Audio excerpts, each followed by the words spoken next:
Hey everybody, Adam Savage in my cave with a one-day build. It's been a long time since I've done a genuine one-day build. In the background there, you can see a spacesuit. I've spent the last couple of months obsessed and working only on spacesuits. But I want to cut my teeth back on the machine tools. And I've got some parts to make. Here. I've got one of these, and I got one of these. And I got to make two of each of these for a secret project I'm working on. And just to be clear, like, parts of this complexity are, I'm working with some collaborators. And so the dimensions I have here have to match what they're working on. And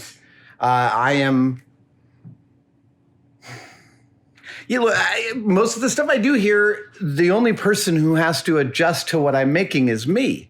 But if I get something on this wrong, I'm affecting the people I'm working with. This isn't a job for hire; it's just a pleasurable job, and I'll reveal what the build is. But for right now, we're just jumping in. And my biggest issue right now is I'm working in metric, so I've pulled out my metric calipers.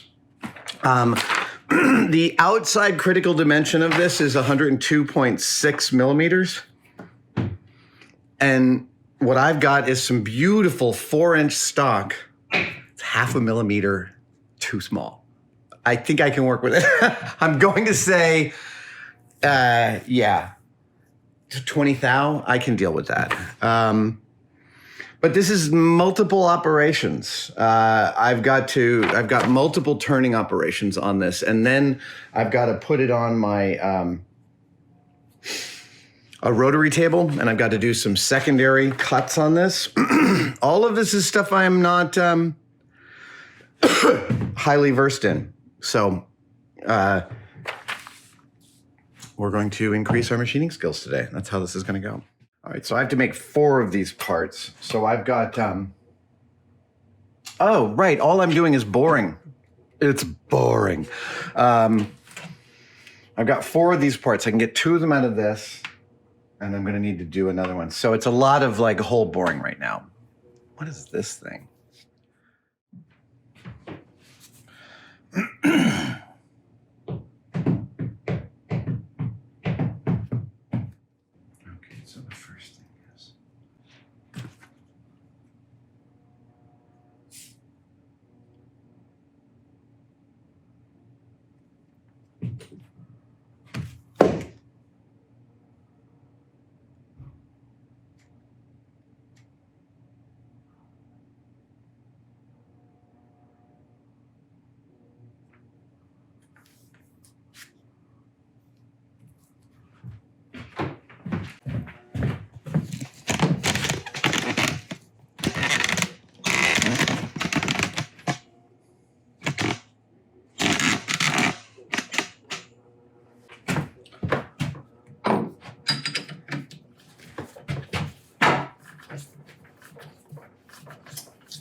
Come on.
Alexa, play the soundtrack to The Lord of the Rings.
I'm so bored. Seriously, I'm super bored. I'm bored out. I'm bored. I have bored into this 4-inch stock. I'm just moving very slowly because I want to make sure I get all these measurements correct. So I have 7 separate rings to machine for this project. This is ring 7, and I'm making 2 of each ring. Ring 7 is without a doubt the most complex of all the rings. So I'm starting there with 2 of those. That's what I hope to get done today. 2 of ring 7. After that, I'm going to try 2 of ring 6, and then the other 5 are all much more straightforward. And hopefully I'll get some tubing so I don't have to just keep on wasting the middle of this expensive aluminum. I wanted to get started today. I've got some tubing on order and it'll get here, but for right now, I'm hogging out a lot of material. Okay.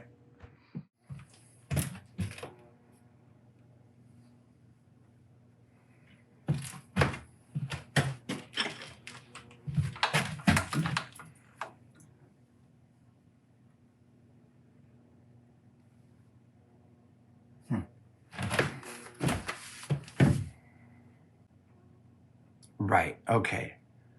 So 91, and I'm gonna come out 2.13. 2.13.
So this is 91 and 93.13.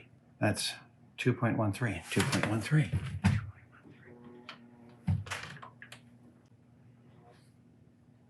Okay, that might be cuttable. I might be able to cut that off now. Is that really the case? I've got the outer step and the inner step.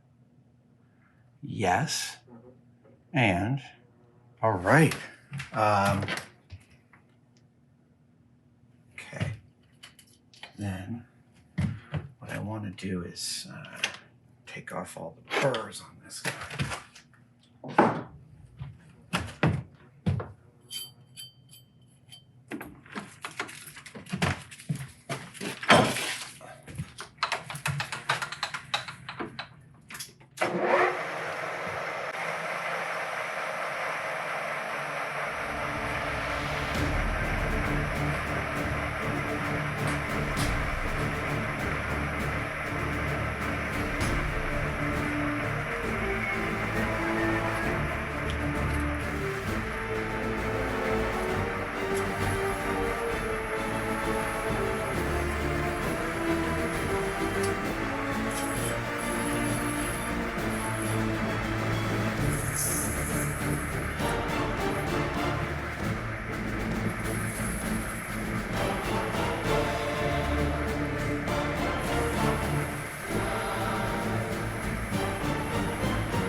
All right.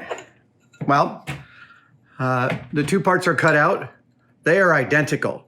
I can actually say that. They are identical to within about 5 microns each in all of the critical dimensions. I'm very pleased with that accuracy. I'll have to do some polishing on these, but that's fine. Right, now I have secondary operations on these, which I have to do cuts in this side. So I'm going to protect them with a little bit of gaffer tape around, chuck them into the 6-jaw chuck. This is literally why I bought the 6-jaw chuck, so that I could grab stuff like this without harming it and do secondary operations on it. When you are grabbing material, a 3-jaw chuck just grabs it, 1, 2, 3, and it can distort it if you grab it tightly, whereas as Tom Lipton pointed out to me, if you get a 6-jaw chuck, it can be your bread and butter chuck and it can hold on to lighter material. Thank you, Tom. So the outer rings are done and they are polished. You can see all the cleanliness that was added to them was sucked away by my hands because my hands are super filthy. I'm very happy with the consistency of these two parts. I now have to do multiple secondary, tertiary, quaternary operations on these. So I'm setting up my rotary table. Let's go over to the mill. I might take you along on this journey. We don't usually do it this way, but what the heck? I've got a long extension cord. Let's see what we can do.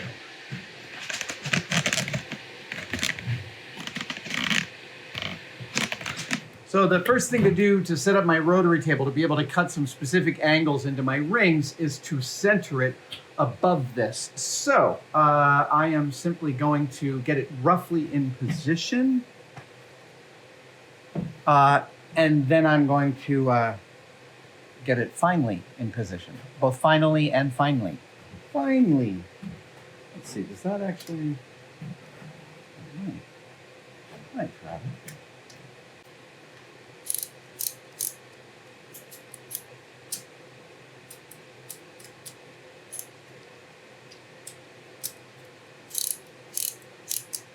Oh, right. Nope. This is not how it goes.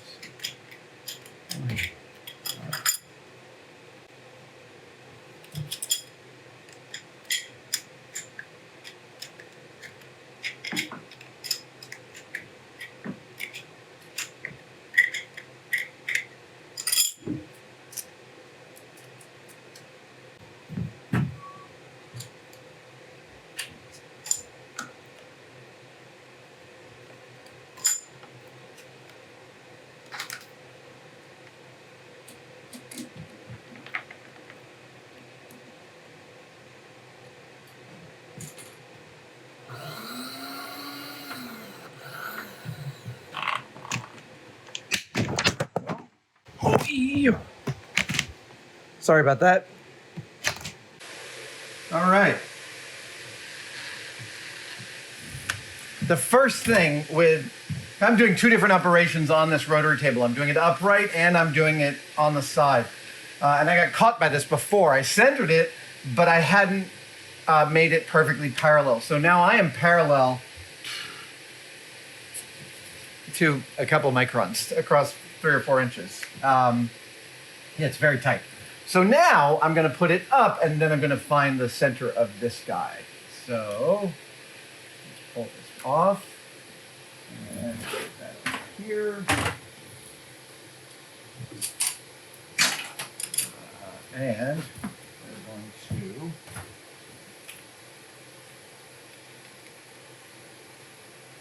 I thought I had a wrench for this thing somewhere here. All right. So, right, let's get this out. And put that back in the steel drawer. Oh, really? You can't, oh my God, you are such a lame-ass lame-o. Why? I guess I'm gonna have to loosen this. Oh. That's 90 degrees. Okay, so I'm gonna tighten this down. And I'm gonna tighten this down.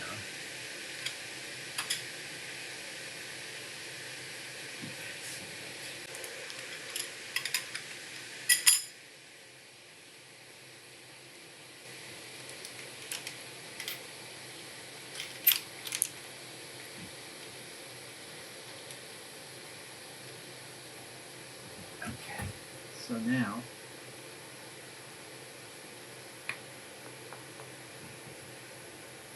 right, we're gonna get in the ballpark. Am I recording? Let's just double check. Hey, I am. We're gonna get in the ballpark here. Oh, right. Whoops. There's no need to make the job harder. So I'm gonna put a couple of center points on here and use them to kind of get myself within a couple thou of center.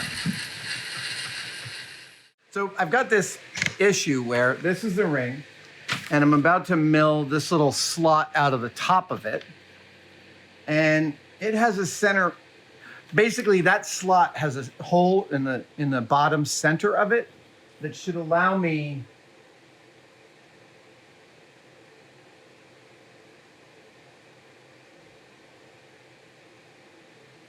should it?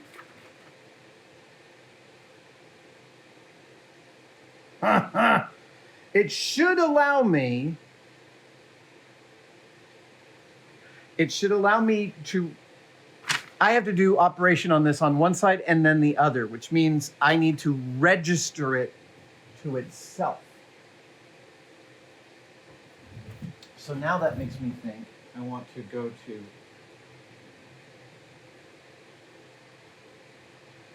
There we go. Okay, so that's 0. Yep. And if that is 0,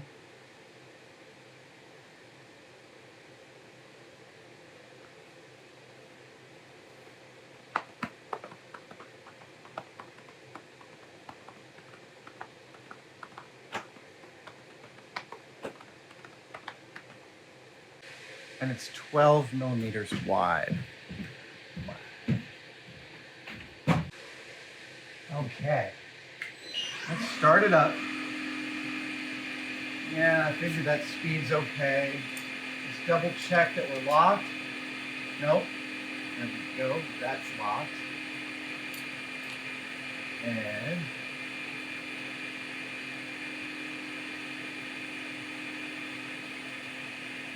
that's also locked, so that's great. Everything's locked. Yeah, here we go. And I'm slightly higher than the level I want to be at.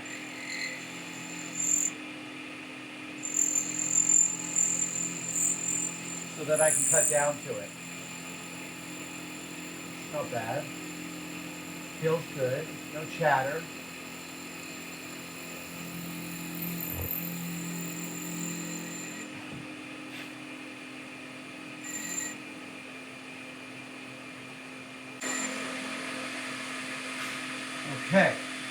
now, well, yeah.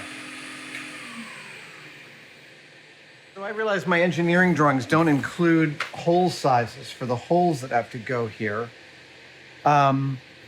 So I am simply going to drill a small hole.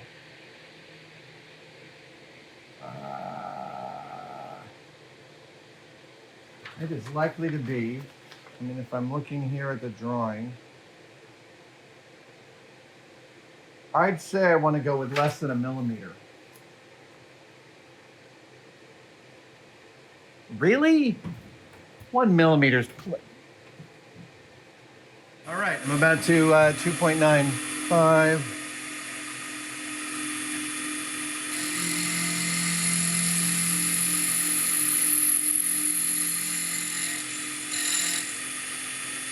And then 2.95.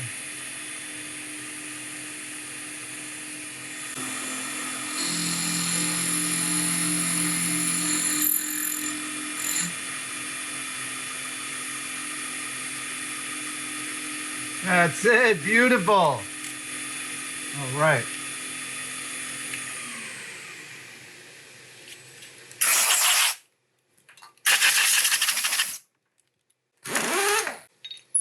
Putting this in.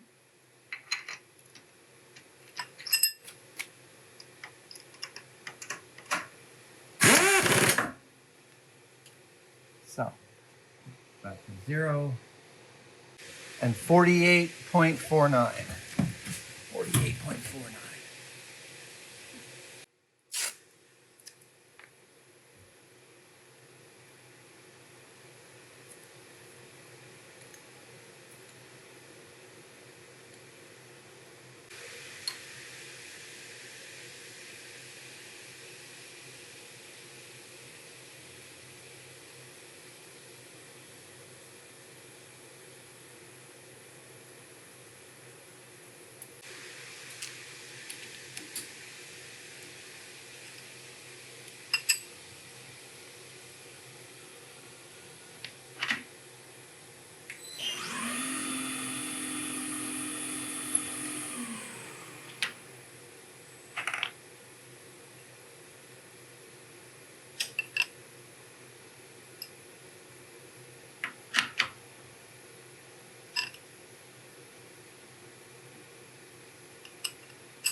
Look, I recognize the way I'm centering this is not, it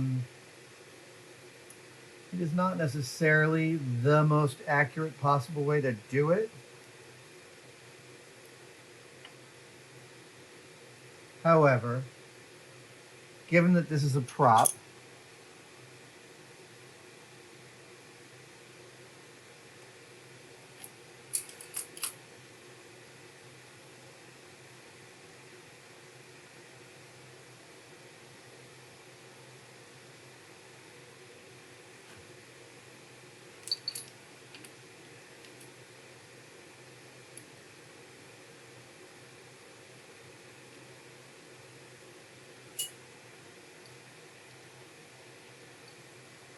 all right, good enough. I like that. So, out.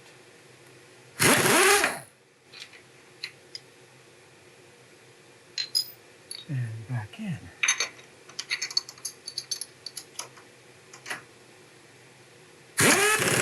All right.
have to make a set. Now I have a registration hole, this little hole right here. That helps me re-register this part back on the mill, plus or minus a fraction of a degree, which should be plenty for this prop. But now I need to make some marks on it, so it's time for a bunch of Dieckman marking fluid. And by the way, if you haven't seen ClickSpring's amazing experimentation with ancient marking fluids, with different marking fluids, he's got a wonderful video that lays it all out. It's very instructional. So yeah, I'm basically, look, one of the reasons you do layout is so that you don't make big mistakes, but for this, layout is actually going to help me figure out exactly how to make the mill move. So I'm letting these dry, and then there's going to be a whole marking period. Yeah!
Hey, it's the next Hey.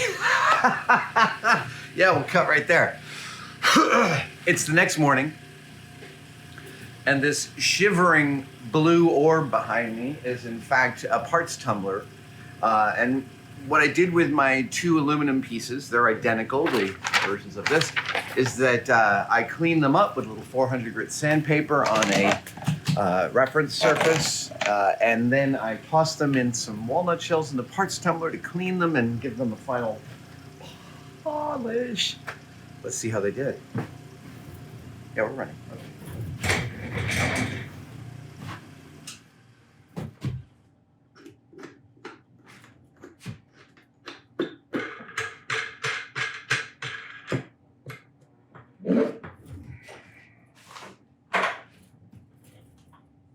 Okay. Oh, so pretty. Look at that. Look at that. Ooh, ooh, ooh. Yeah, there's a few little dings and things here and there, but overall, I am really, really happy with these. And look, I know it's not surprising that it looks like the drawing, but I'm always surprised when the thing looks like the drawing. Yeah, I mean, that was my living for decades, right? Take this drawing, make this pile of parts look like that drawing. That's my job. And yet every time I make something that looks like the drawing, it's like, whee. Yeah. I'm gonna make more parts for this thing, but I think that's a reasonable place to pause this video. Thank you guys for joining me for this sort of contemplative, meditative exercise. And thanks for, I already said thanks for joining me. I'll see you next time. Cheers. Bye, guys. One of the things I love about this channel is that we don't make how-to videos so much as we make what happened videos. And what almost always happens are mistakes and screw-ups. In fact, they're completely integral to making and honestly to being a person. And to celebrate this, Tested has a new batch of demerit badges for the screw-ups you will encounter in the shop. From left to right, we have touching your paint job, assembling things backwards, losing a tiny screw or part, gluing your fingers together, and smashing your thumb. And frankly, if you haven't done both of these, even if you're not a maker, I just don't feel like you've experienced enough of the world. I'm not saying get out a hammer and smash your thumb, but I will tell you that the blacker your fingernail after the injury, the less it's gonna hurt in the long run. I almost forgot, these make excellent additions to your shop apron, and they are available at tested-store.com.